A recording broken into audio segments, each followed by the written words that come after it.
అయితే రవివర్మ ఇంటర్వ్యూ అనగానే చాలా మంది మాస్ సాంగ్స్ ఎక్స్పెక్ట్ చేస్తూ ఉంటారు. ముఖ్యంగా రవితేజ కాంబినేషన్లో మీరు ఎక్కువ మాస్ సాంగ్స్ ప్రజెంట్ చేశారు కదా, సో ఒక మంచి మాస్ బీట్ మాస్ సాంగ్. ఇది రవితేజ గారికి పాడిన పాటల్లో నాకు బాగా అంటే నచ్చిన పాట ఈ చెలియా. మెలోడీ కాకుండా మాస్ అంటే అందాలు గుమ్మ గుమ్మారే ఇల్లేమో జుమ్ము జుమ్మారే ఇదేమో మొక్క మజారే ఒళ్ళంతా పళ్ళ బజారే కవ్వించే మస్తు బహారే ఐ కల్లక ఐ కల్లక ఐ కల్లక ఐ ముందనక చూడకిక అనుకుంది చై అమ్మాడి ఎమ్మ ఎమ్మారే అందాలు గుమ్మ గుమ్మారే పిల్లేమో దుమ్ము దుమారే బుగ్గేమో మొగ్గ మజారే ఒళ్ళంతా పళ్ళ బజారే కవ్వించే మస్తు బహారే. రైట్. అయితే మెలోడీస్ పాడే కంటే మాస్ సాంగ్స్ ప్రజెంట్ చేస్తున్నప్పుడు వాయిస్ ఎక్కువ స్ట్రెయిన్ అవుతుంది. అవునండి. ఓకే. సో మీరు మ్యూజిక్ డైరెక్షన్ చేశారు, సాంగ్స్ చాలా పాడారు, మంచి హిట్స్ ఇచ్చారు. ఏది ఇష్టం అంటారు రెండిట్లో? రెండు ఇష్టం అండి. పాడడం యాక్చువల్గా ఈజీ. మ్యూజిక్ డైరెక్షన్ ఏంటంటే చెప్పాను కదా, అది ఒక 3 months లేకపోతే 4 months 5 months ఇట్లా చాలా జర్నీ పెద్దది. సింగర్గా ఏంటంటే ఈజీ, 1 hourలో అయిపోతుంది మనది, హ్యాపీ.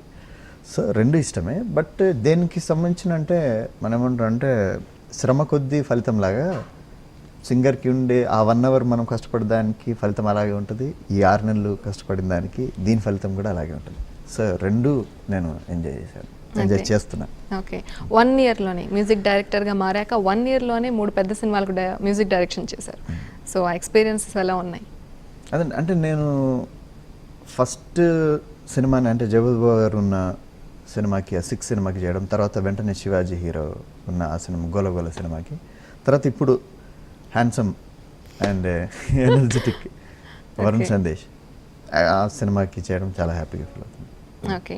3 మూవీస్కి గోల సినిమా, 6 మూవీ, సరదాగా అమ్మాయితో ఒక వేరియేషన్ చూపించడానికి ఏ విధంగా ట్రై చేశారు? అండ్ మ్యూజిక్ డైరెక్షన్ చేయడానికి ఒక ఎన్విరాన్మెంట్ కూడా ఇంపార్టెంట్ అంటుంటారు. ప్లెజెంట్ ఎన్విరాన్మెంట్లో ఉంటేనే ఆ ఐడియాస్ వస్తూ ఉంటాయి డిఫరెంట్. సో ఆ విధంగా ఏమైనా ట్రై చేశారు? ప్రజెంట్ ఎన్విరాన్మెంట్ కన్నా అంటే ప్లెజెంట్ మైండ్ ఉంటే యాక్చువల్గా ఎక్కడైనా వస్తాయి ట్యూన్స్. నాకు తెలిసి చాలామంది అంటే బాత్రూమ్లోనే ఎక్కువ కంపోజ్ చేస్తూ ఉంటారు. అయితే అక్కడే వస్తుంది ఆలోచన మంచి, అయితే అక్కడ రికార్డ్ చేసుకున్నట్లే. సో అది ప్రజెంట్ అంటే అట్మాస్ఫియర్ కన్నా ప్రజెంట్ మైండ్ ఉంటే చాలని నేను ఫీల్ అవుతాను. ఎందుకంటే ఇప్పుడు ఊటీకే లేకపోతే ఎక్కడికో బ్యాంకాక్ తీసుకెళ్ళి అంటే అట్లాంటి ప్లేస్లో కూర్చొని మ్యూజిక్ సిట్టింగ్ అంటే ఎవరైనా చేస్తారు నాకు తెలిసి. కానీ అలాంటి కాకుండా ఈ హైదరాబాద్లోనే ఈ ట్రాఫిక్ హోర్ మధ్యలో కూడా చేయడమే అంటే గ్రేట్ అని నేను ఫీల్ అవుతాను. అంటే చంద్రబోస్ గారి పాటలాగా అది పాజిటివ్గా ఉన్నప్పుడు ఎవరైనా చేయొచ్చు, కానీ నెగటివ్ అట్మాస్ఫియర్లో కూడా చేయగలగడం గ్రేట్ అని నేను ఫీల్ అవుతాను. ఓకే. ఫస్ట్ మ్యూజిక్ డైరెక్షన్ చేసినప్పుడు వచ్చిన కాంప్లిమెంట్స్ ఏంటి? దాంట్లో లక్కీగా ఏంటంటే అవి 2 థ్రిల్లర్స్. అవి అంటే ఇప్పుడు థ్రిల్లర్ అంటే ఏంటి, దానికి సంబంధించి ఏదో మ్యూజిక్ అట్లా కాకుండా దాంట్లో ఒక హీరో ఇంట్రొడక్షన్ ఉంది, దాంట్లో ఒక ఐటమ్ సాంగ్ ఉంది, దాంట్లో ఒక మంచి డ్యూయట్ మెలోడీ. ఓకే. అయితే ఒక థ్రిల్లర్లో ఒక మెలోడీ పాడారు కదా, సో ఆ సాంగ్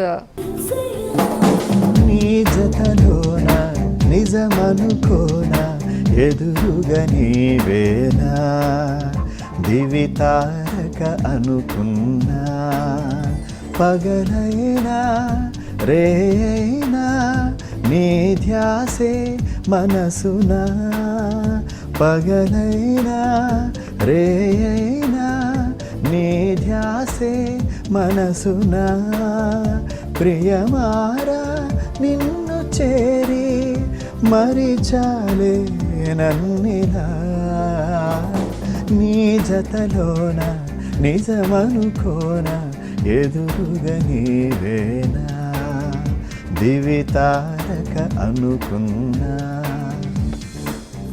సూపర్ బండి, సూపర్ ఎక్సలెంట్గా పాడారు. మీరు ఆ సాంగ్ పాడుతుంటే అలా నిద్ర వస్తుంది స్లోగా. సరదాగా అమ్మాయితో సో మ్యూజిక్ చేశారు. ఈ మ్యూజిక్లో మీకు నచ్చిన సాంగ్ ఏంటి, కాంప్లిమెంట్స్ ఏంటి ఆ సాంగ్కి?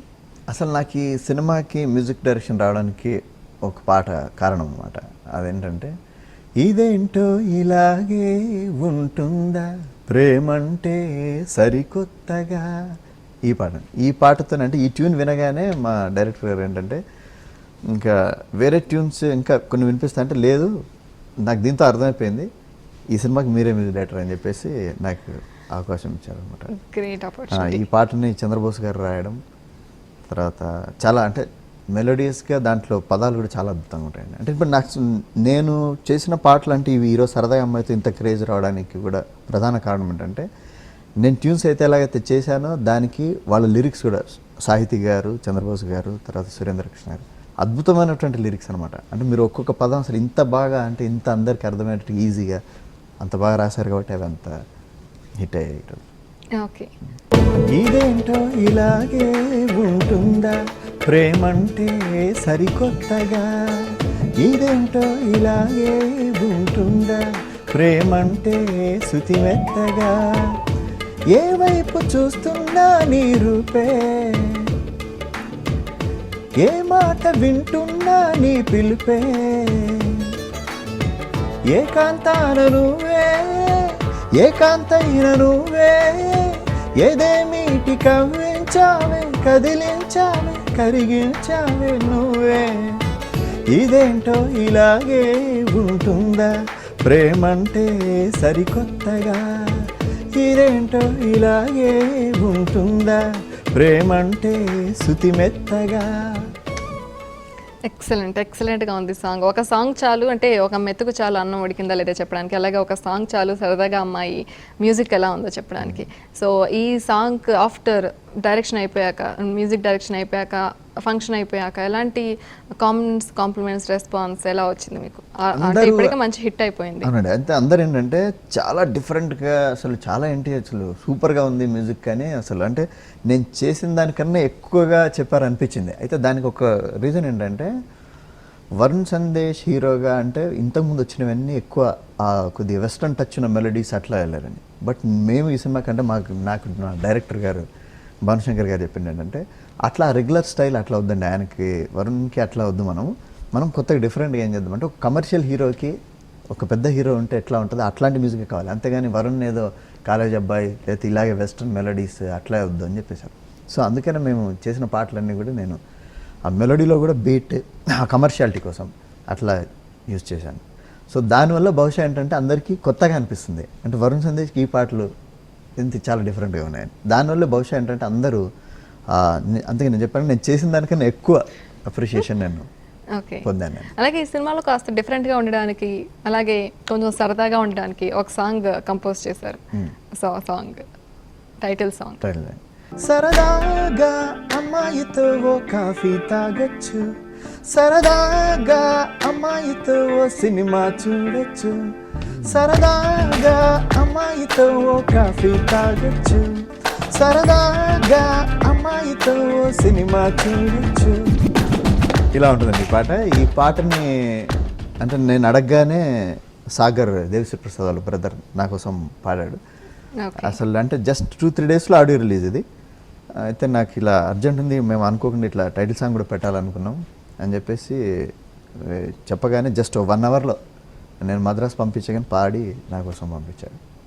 ఓకే. ఆ సాంగ్ చాలా మంచి హిట్ టాక్ తెచ్చుకుంది. ఎక్కడైనా అంటే ఇది సరదాగా సేమ్ ఇలా ఇది పాట ఇంకోటి అంటే ఏ సాంగ్ అయితే ప్యారడీ కింద కన్వర్ట్ అవుతుందో అది పెద్ద హిట్ అనమాట అంటే మామూలుగా.